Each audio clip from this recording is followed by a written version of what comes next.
Xin ciao les amis, aujourd'hui 15e jour de l'aventure, réveil au lac Babé. Et c'est toujours aussi sympathique de s'endormir au bord du lac, de se réveiller au bord du lac. Je suis de retour dans le café Overnight, je vérifie, c'est ça, Overnight Coffee. Le café était vraiment excellent hier, donc je suis revenu pour prendre le même, pour bien commencer la journée. D'ailleurs ce café Swada, j'aimerais le dédier à une personne en particulier. J'aimerais le dédicacer à Michael. Mika, un ancien collègue. Mika, ce café est spécialement pour toi.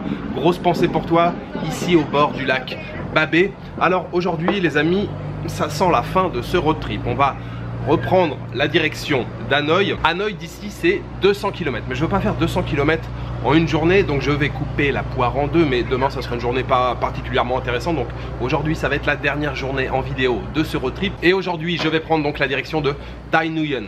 Tay Nguyen, si je le prononce à la française. Nguyen, vous savez, ce nom de famille très répandu ici au Vietnam. Et il y a 127 km d'ici. Je ne sais pas du tout quel type de paysage nous allons rencontrer sur la route. En tout cas, ça va être la dernière journée de ce road trip. En attendant, je profite encore une fois de la vue sur le lac Babé en sirotant ce délicieux café Swada.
Thái Lan.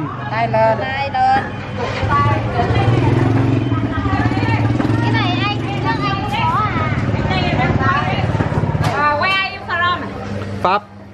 I come from France. How are you? Bon Hai. 42 à?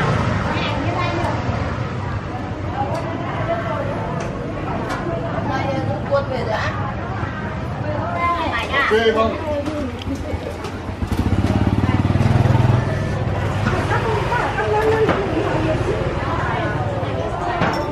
Hai mươi nghìn.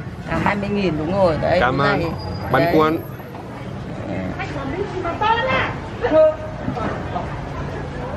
Này, lúc nào mang để cháu mang.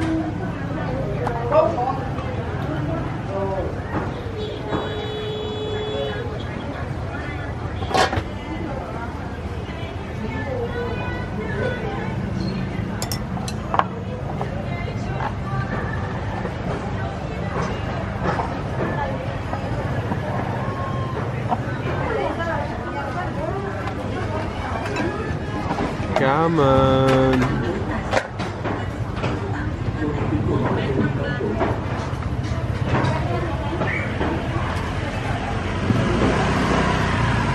Je viens de m'arrêter dans un bled, je ne sais même pas comment ça s'appelle ici. Je suis passé devant le marché, je me suis dit tiens, arrêtons-nous, je le sens bien, j'ai envie de faire un petit tour sur ce marché.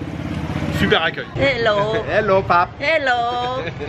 Où j'ai garé ma moto, je sais pas si c'est vraiment le parking officiel du marché. Bref, il y avait des femmes à côté qui étaient installées en train de vendre des trucs, elles avaient un petit stand. Je les ai regardées, je leur ai fait un petit sourire, on a rigolé, on a échangé juste voilà, 2-3 mots comme ça. Et puis je leur ai fait signe, voilà, ma moto je la laisse là. Elles m'ont dit t'inquiète pas, ta moto tu la laisses là, ton sac on s'en occupe, on va surveiller tout ça, il n'y a pas de problème. Et puis balade sur le marché, je suis passé dans l'espace viande. Alors vous le savez, ici on trouve tout type de viande, du classique mais du moins classique, en tout cas pour nous. Et je viens de tomber sur ce petit stand où la femme prépare des banh cuon. Ça j'adore. Alors j'en ai déjà mangé là quand je suis arrivé à Hanoï, mais j'avais pas filmé. Vous pouvez avoir différents types de garnitures. À Hanoï c'était des champignons, c'est assez classique hein, avec les champignons et puis des petites herbes, c'est tout simple hein. C'est juste une crêpe de riz, vous avez vu qu'elle fait cuire. Et là c'est juste de la viande de porc un peu hachée qu'elle met avec, voilà c'est tout ce qu'il y a. Et puis servi bien sûr avec un petit bouillon à côté, mais ça c'est un régal. En plus l'ambiance là typique sur le marché, c'est vraiment très sympa. Je suis vraiment content de m'être arrêté sur ce marché là et ça sent tellement bon, ça sent tellement bon.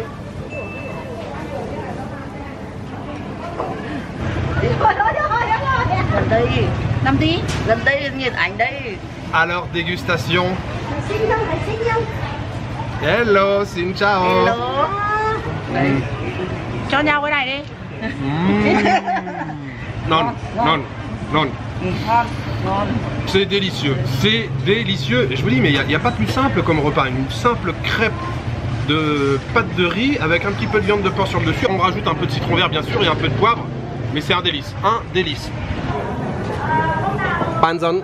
Alors non seulement le stand sur lequel je me trouve, la femme elle prépare de délicieux banh cuon, je les ai dévorés. Mais elle prépare aussi quelques beignets. Celui-ci c'est banzon. C'est bien gras. C'est le principe d'un beignet évidemment. Alors là c'est un peu écrasé mais je devine au goût haricots mongo à l'intérieur. Franchement c'est bien. Petite note sucrée là pour terminer le repas. Pas mal du tout. C'est validé. Hàng người ta có đồng đồ đặc sản thế chứ.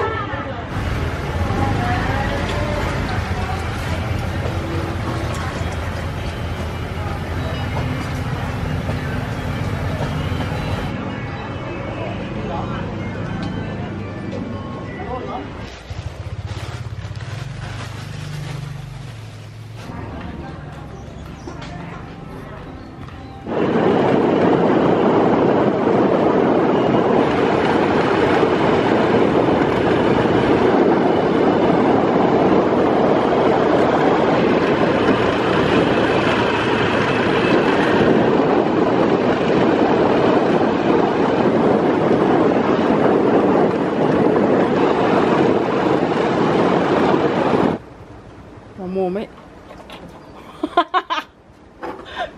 Trúng vào mồm ấy.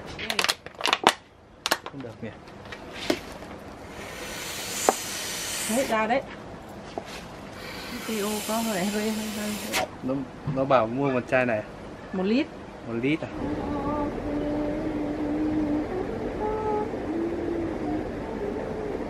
Alors je suis venu me perdre dans un bled paumé juste pour pas faire le plein mais remettre au moins un petit peu d'essence. J'étais proche vraiment proche de la panne d'essence. Des fois je roule sans même regarder. Des fois je me dis oula, c'est vrai que j'ai plus d'essence, il faut que je m'affole un petit peu. Après on est au Vietnam, ici tout le monde roule en moto, donc des stations essence on en trouve assez régulièrement je dirais. Et puis après on a des échoppes, des petites épiceries qui vendent parfois voilà, une bouteille d'1 litre, 2 litres.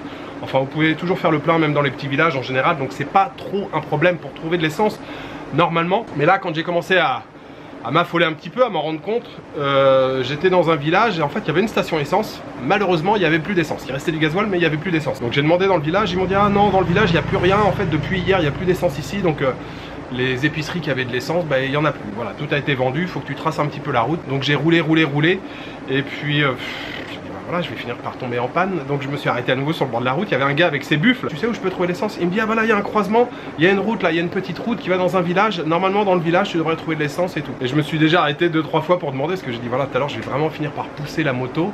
Il fait très chaud. Et puis troisième ou quatrième fois je me suis arrêté ici. Il y avait une femme qui était allongée en train de faire la sieste. La pauvre, je l'ai réveillée. Et je lui dis ouais, de l'essence? Elle me dit oui j'en ai. Donc elle a ramené carrément le bidon de 5 litres. Elle m'a donné le tuyau, m'a dit tu te démerdes avec ça. Donc moi j'ai voulu siphonner avec la bouche. Je suis vraiment nul pour ça. J'ai eu de l'essence plein la bouche et surtout que j'ai pas réussi à amorcer la pompe en fait. Enfin il n'y a pas d'essence qui coulait. Il y avait un Vietnamien juste à côté. Lui il a carrément fait pompe en fait avec sa main, enfin avec la bouteille. Il a bien fermé pour qu'il n'y ait pas trop d'air. Il a pompé avec la bouteille, il a réussi à faire couler un petit peu. Il a même carrément soufflé dans le bidon pour faire venir dans le tuyau pour aller dans la petite bouteille. Donc j'ai pu mettre 1 litre d'essence et puis à la prochaine station essence, je pourrais faire le plein. Il n'y avait pas de café donc je bois une petite canette de Red Bull. Sinon la visite du marché à Ban Luong, c'était super. J'ai adoré, franchement les gens sur le marché étaient vraiment cool. Tout le monde, il n'y a pas un vendeur qui m'a pas salué. Et puis le stand où je me suis arrêté, la femme qui m'a vendu, là, qui m'a préparé le Ban Kuon et puis le petit beignet à la fin là, elle était adorable. Quand j'ai voulu payer,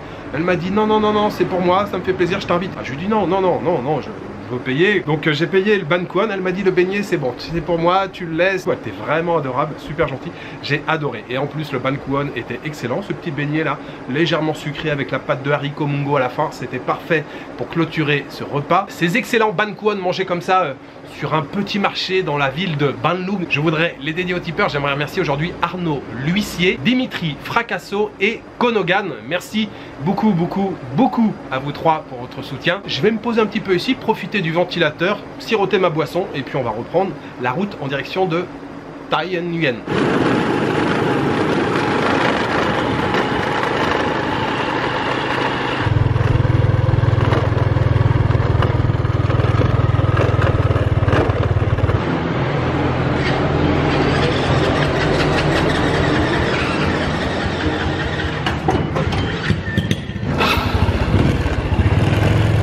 Come on.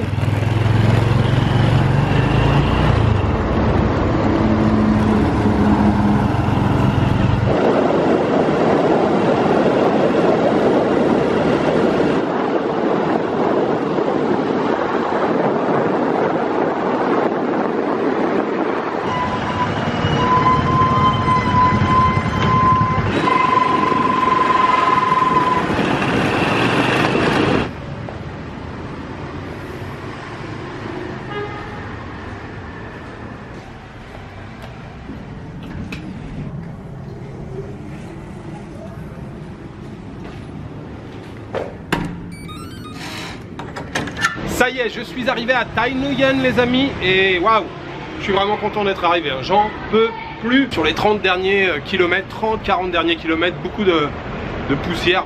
C'est pas que ça soit très poussiéreux, hein. C'est pas le Népal non plus, mais j'ai suivi les camions, donc les camions ouais, ils ont toujours tendance à brasser un petit peu de poussière. J'ai morflé là. Je rêve que d'une chose là, c'est de prendre une douche froide, bien froide. Et pour rentrer là dans la ville de Tay Nguyen, c'est une grande ville, hein. Je pensais pas que c'était aussi grand, c'est assez balèze comme ville. Je vais regarder d'ailleurs combien il y a d'habitants. Donc à l'entrée de la ville, j'ai pas filmé, mais je me suis arrêté rapidement, j'ai pris un petit jus de canne, j'ai fait une recherche pour les hôtels. Je me suis pas trop pris la tête, j'ai pas cherché beaucoup. J'ai pris un hôtel un peu plus cher que d'habitude, un petit peu plus cher que d'habitude.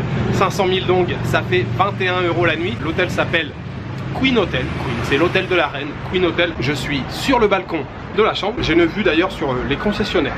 Concessionnaires Kia, Mazda et Peugeot. Si j'ai envie d'acheter une bagnole avant de partir, j'ai juste à traverser la rue. Alors maintenant c'est la douche, je vous montre la chambre et puis après on va aller découvrir un petit peu la ville. Mais la ville est grande, j'ai vu qu'il y avait une rivière qui passait. Je pense que voilà, le bord de rivière ça peut être sympa, mais je vais peut-être reprendre la moto pour aller jusque là-bas parce que c'est voilà, la ville est grande, ça fait. Ouais, je vais regarder. On va d'abord aller prendre une douche.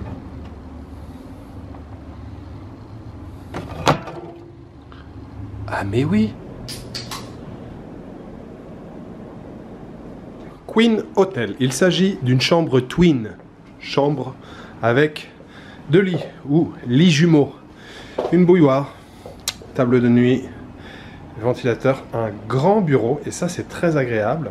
Miroir, fauteuil, une télévision, la clim, un mini frigidaire ici. De quoi prendre du café, du thé et ça c'est bien aussi. Ouais, ventilateur ici. Grand meuble, penderie pour mettre les affaires. Et nous avons ici la salle de bain que je découvre en même temps que vous. Les toilettes, la douche et le lavabo.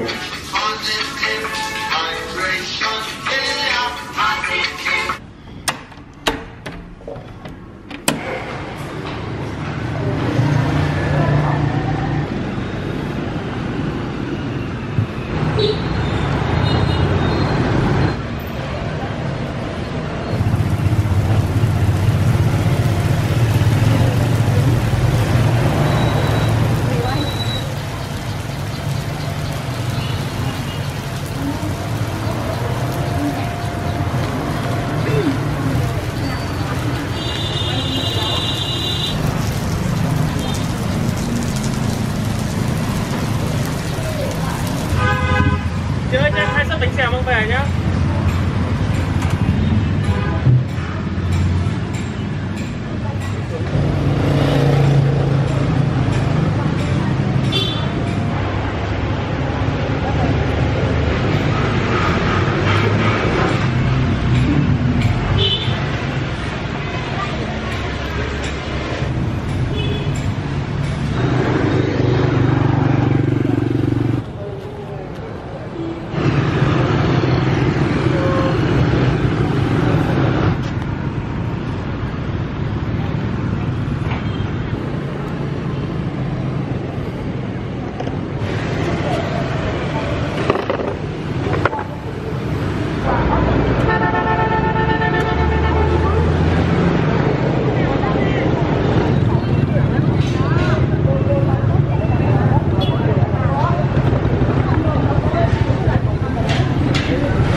Alors, cette fin d'après-midi à Thai Nguyen les amis, je n'ai pas beaucoup filmé depuis que j'ai quitté l'hôtel tout simplement parce que ce que j'ai vu c'était pas complètement ouf. Alors que ça soit bien clair, la ville est très très grande, j'en ai vu une infime partie.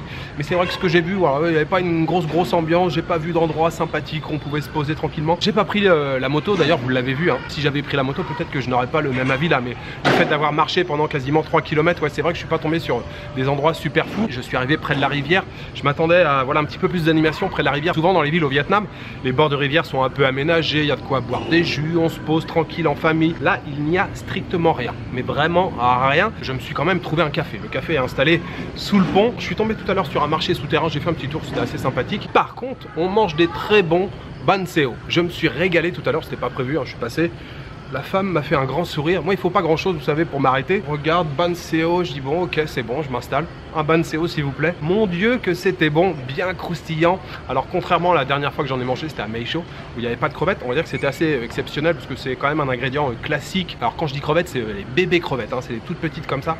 Mais qu'est-ce que c'était bon! Un très bon thé aussi, bien rafraîchissant. J'ai payé au total 45 000 dong. 45 000 dong, ça fait un peu moins de 2 €, on doit être sûr. 1,90 € je pense à peu près. Ce Banseo de fin d'après-midi, je voudrais le dédier aux tipeurs. J'aimerais remercier ce soir Julien Fagiolini, Pata Modelé et Pivoine Tran Ou. Merci beaucoup à vous trois pour votre soutien. J'ai savouré ce Banseo bien installé comme ça sur le trottoir en pensant bien à vous.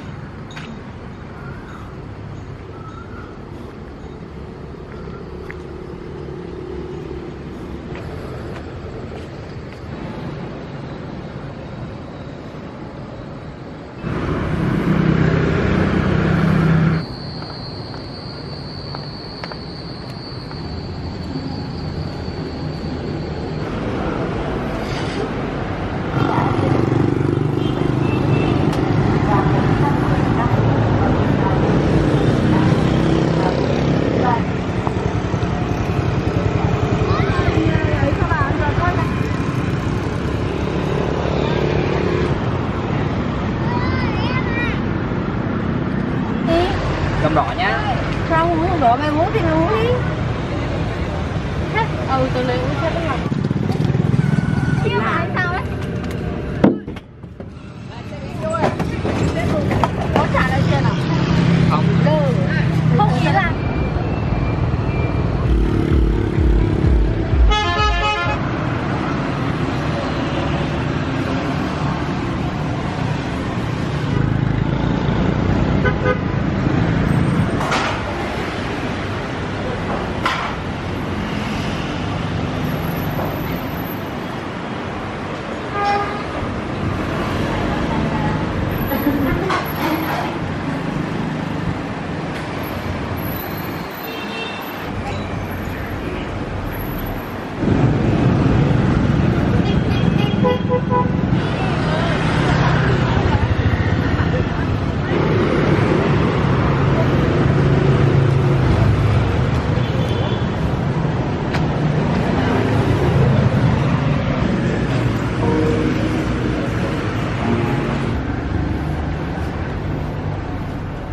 Alors messieurs, dames, il est enfin temps que je vous montre sur une carte le chemin parcouru pendant ce road trip. Je suis donc parti d'Hanoï. La première étape m'a emmené dans la ville, dans la petite bourgade de Phuluong. Alors Phuluong et sa région, franchement très joli coin. J'ai parcouru ce premier jour 160 km. Deuxième étape très courte pour rejoindre la ville de Meisho. Alors Meisho c'est pareil, hein, c'est un petit bijou, je vous conseille d'aller faire un tour là-bas. Ce jour-là j'ai parcouru seulement 50 km. La troisième étape, très jolie d'ailleurs, ça a été la journée de pluie, mais alors c'était très sympa. J'ai vu beaucoup de choses sur la route. J'ai aussi traversé cette fameuse rivière Noire ici en bac et j'ai rejoint la ville, la petite ville, ou on va dire la grosse bourgade de Bac Yen. Ce jour-là, j'ai parcouru 174 km. Et le lendemain, ça a été la fameuse journée avec la route de la mort, la route de l'impossible, appelez-la comme vous voulez. Je vous avais expliqué pendant cette journée que j'avais deux options. Il y avait donc cette route à droite qui était conseillée donc par Google, mais qui était bien plus longue, et puis celle-ci bien plus courte, mais Google indiquait quand même beaucoup plus de temps. J'ai choisi donc la difficulté en prenant cette route. Ce jour-là, j'ai parcouru 95 km, ça a été très compliqué, mais j'ai quand même pu rejoindre la bourgade de Nhai Lo. J'ai beaucoup aimé aussi cette ville, c'était très sympa, là, petit accueil bien sympathique en soirée. Le lendemain, étape plus tranquille pour rejoindre la jolie région de Mukang Chai. Ici, j'ai parcouru 85 km pendant cette journée. Franchement, on a ici de très belles rizières en terrasse. Le lendemain, une étape un peu plus importante qui m'a emmené du côté de Leisho. On se rapproche vraiment de la frontière chinoise. Leisho ici, petit coup de cœur pour cette ville, hein. Franchement, j'ai beaucoup aimé. Et ce jour-là, j'ai parcouru 128 km. Le lendemain, c'est la journée où je n'ai pas filmé. J'ai tracé la route, mais je n'ai pas filmé. Je suis passé par Sapa, qui est quelque part, voilà. Je suis passé aussi par Lào Cai et je suis arrivé à Ban Lien. Ban Lien, c'est juste un village, c'est tout petit. Hein. J'ai dormi donc dans le homestay Ban Lien Pine Homestay. Franchement, très très belle expérience. Ce jour-là, j'ai fait 184 km. En fait, ça a été la plus grosse journée en nombre de kilomètres de ce road trip. Ensuite, j'ai pris la direction donc de Azieng. Et ce jour-là, j'ai parcouru 126 km. Et le lendemain, direction le lac Ba Be. Ce jour-là, j'ai parcouru 168 km. Et je suis donc parti ce matin de ce fameux lac. J'ai pris la direction du sud, direction d'Hanoï. Et je me suis arrêté donc dans la ville de Tay Nguyen et j'ai parcouru aujourd'hui 127 km. Demain, je prends la direction encore du sud et je rejoins la capitale, Hanoï. Mais demain, je ne filme pas, ça va vraiment pas être intéressant.